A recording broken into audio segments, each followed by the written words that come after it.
Hey, my friend, how are you doing? I'm doing well. How are you? It's good. Happy holidays. I know it's been some time since we had a chance to talk together, and I'm glad you're taking the time today to connect and really join this just our mission here with providing wisdom, the wealth of knowledge, the winning those inner battles that a lot of the folks have been embracing now, and that's our motto, right? With the successes we've all had, and my team and I, and specifically me, you and I have done some work together, and I feel like you have a lot of experience, a lot to share and tell with the audience because you've been very successful. You're retired. I mean, that's awesome. Not a lot of people could say that. And Yeah. then, hey, the flowers to you on that. Number two, you've had a journey where you've done a lot of great things in work, from, your corporate life, things that you had to manage and battle to go through, obviously kicking butt. You've gotten some really good financial advice or things that you've always shared with me what I need to do, especially when we first met.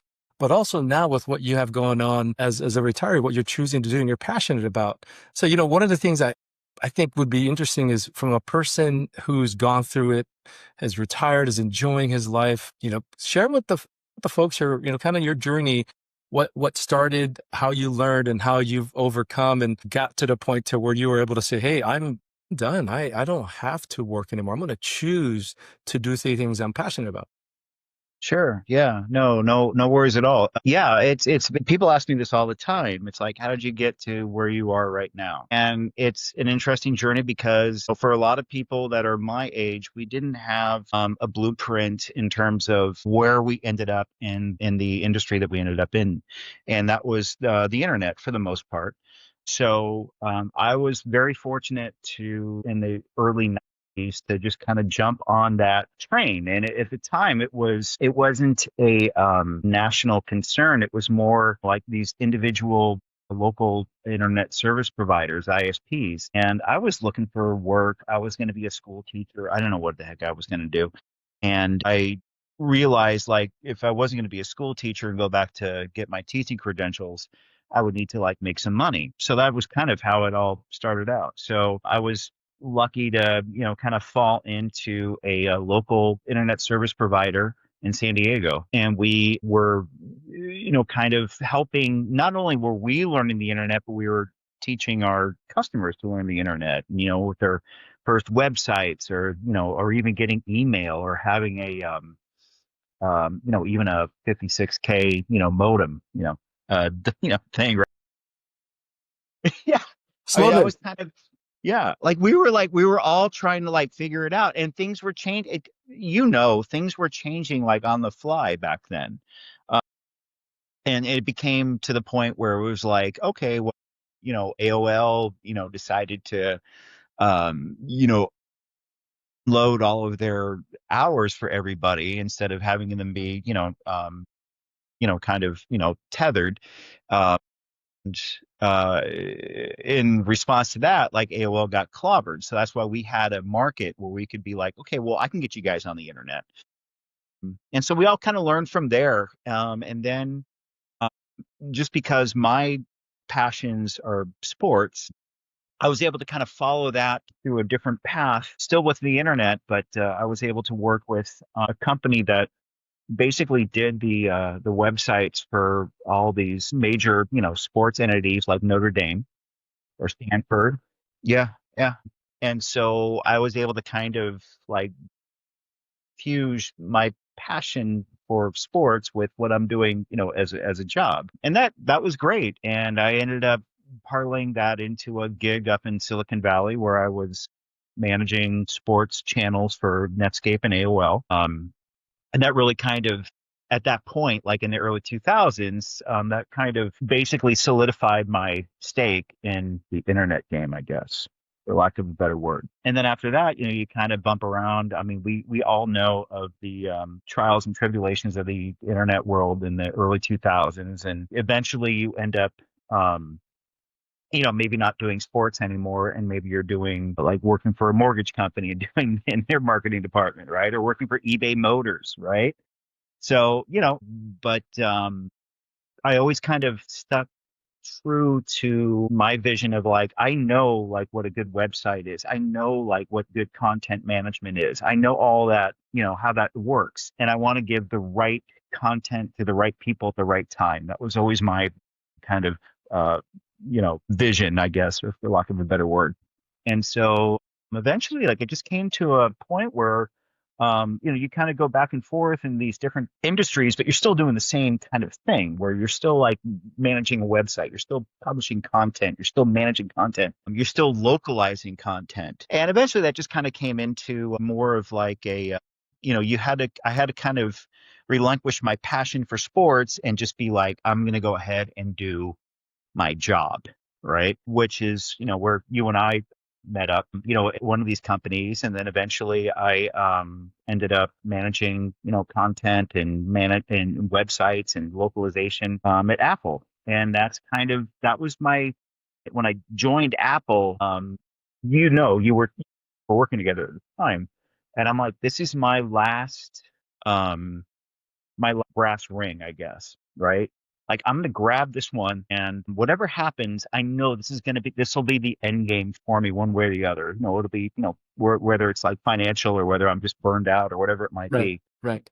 But that was pretty much kind of how everything kind of came about. But I'm very fortunate that I was able to land into a burgeoning industry at the time and embrace that, and also embrace the fact that you're learning every day. I mean, and you and I did this together too, and we learned new stuff every day.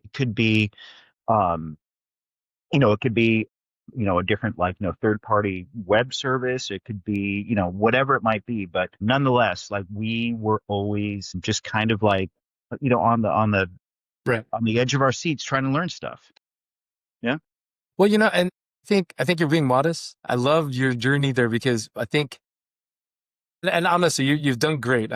For everyone listening, like, this is a true champion of modesty because he's done great things. And I think what's really cool, Christian, I was trying to have the audience listen from you is what it took. Cause it sounds easy because, getting into Yeah. retirement, yes, some people will get lucky. They'll get into investments, start whatever and Hmm. get their money. But even that in itself, as nice as it sounds, and people will get fortunate, lucky, whatever, there's still a lot of work that goes in between to get that done.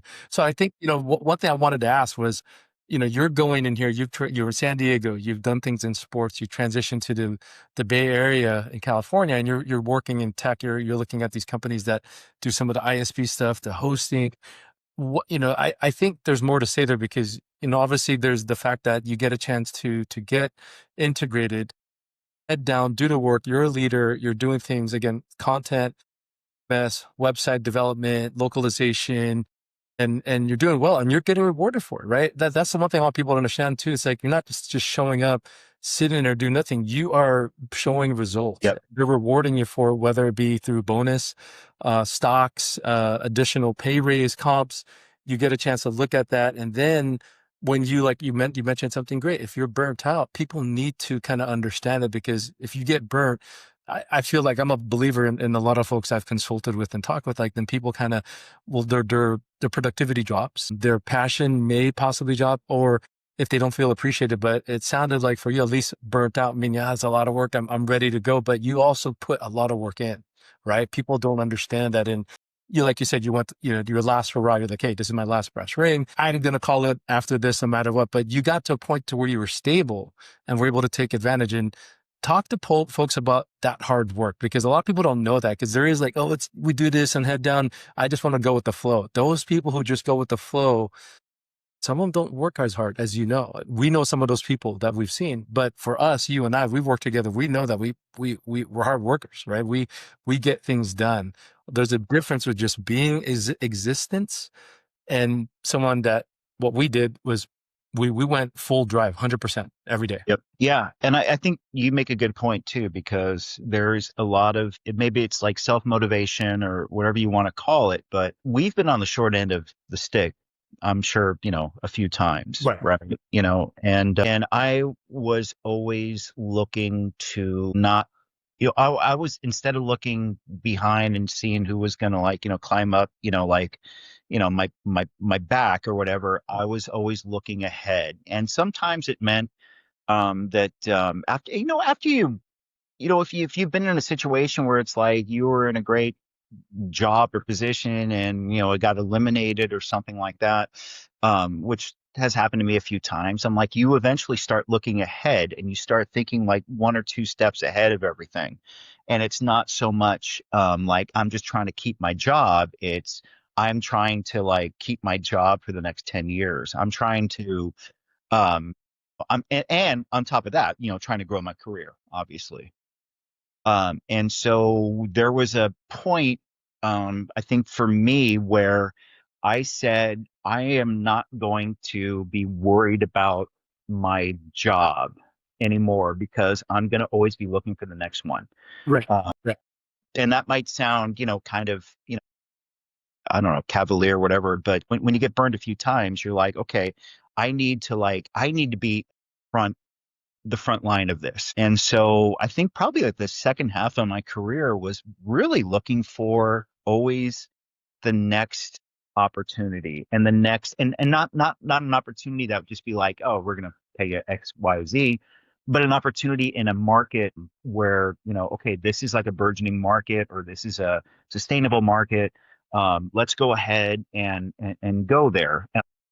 And I think like when you and I met, we were certainly in a burgeoning market, right? And we were in a growing market, and it's still growing to this day. But I always I realized like halfway through my career that I need to look forward and not look backwards and not even look laterally. I need Yeah. to, Yeah. kind of think about what's going to happen next. Right. And it's a hard thing for people, I think, to not understand, but that's a hard thing for people to kind of grasp. It's like, I got my job and it's great, all this stuff. And I'm like, yeah, you got your job now, but you know what? All it takes is like one CMO to like, come in and just be like, I'm gonna blow the whole thing up. Okay, well, what are you going to do now? Do you have any contacts? Do you have any applicable skills that are like just beyond like that vertical, you know, per se, right? And you and I, we've both done this thing. We've done our gig, but we've done it in different verticals, Right. right? And I think it's great to be a subject matter expert in something, but it's also great to be able to apply your basic knowledge to like other things, right? It's almost like I don't know. You're like a fullback, right? It's Yeah. kind of like I'm gonna go ahead, I'm gonna block on this play, and then I'm gonna go and go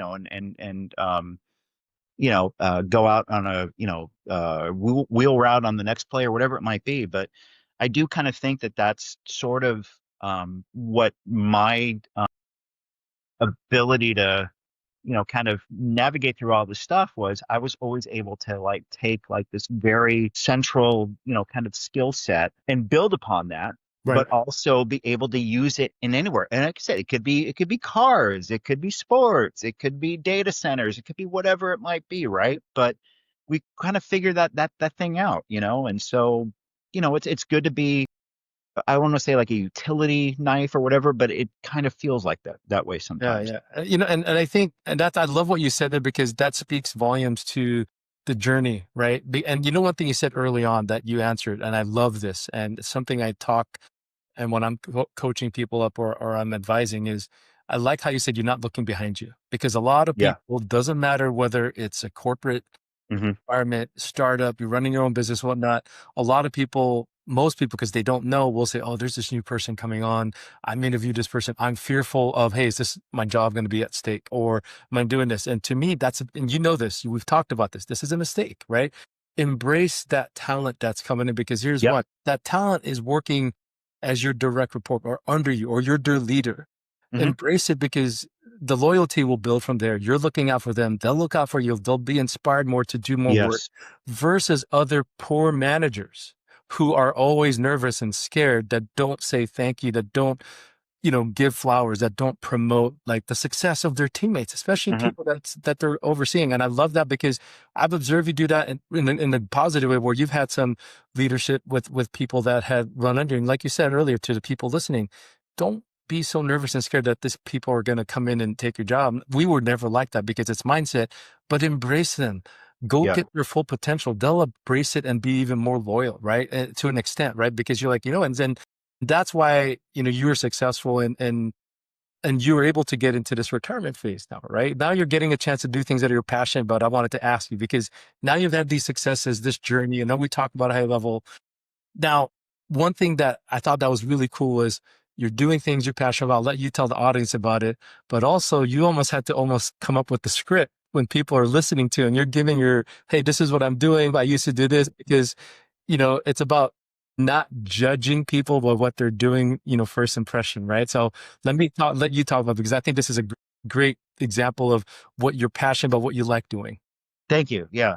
And yeah, I'll just say I'll just go back a little bit and be like the most successful people that have worked for me, or because I hired them as people that I could work with and I could learn from. Right. So, there's certainly a different, especially as we get older, it's like, I don't know like everything that's going on, like on web 3.0, whatever the heck it is right now. Right. So I'm like, okay, so, I need to observe that from you. Uh, yeah, but certainly, yeah, the last, I think I've been retired for 4.5 years, something like that. But Um, I forget. But yeah, we were, we made a plan, and we worked with our financial planners and all that kind of stuff. And we're like, okay, when the time came that we could both retire, my wife had already retired earlier. And we moved up to, not to divulge anything, but we moved up to wine country in Napa Valley. And we were like, we just want to kind of enjoy, I don't know, like not a lifestyle, but just we just wanted kind of like things that were, a little more like kind of at a pace that, we were kind of cool with, as we started to, kind of get out of that corporate environment. So right now, what I do is there's two things. So actually three things. So one is you had mentioned, we travel a lot, right? I mean, we were in Maui Saturday. Yeah, Saturday. So we do a lot of that nonsense, and we invested in ourselves in that, right? We said, okay, fine, we're going to go ahead and, have these vacation properties and all that kind of crap. This secondarily on that is we have a second home in Oregon, right? So we spend a lot of our time up in Oregon in a beautiful place called Sun River. But besides that, yeah, just the whole retirement thing basically came down to how are you going to fill your time, right? And that's actually a big thing for folks. And my wife and I both we do volunteer work, for various organizations locally.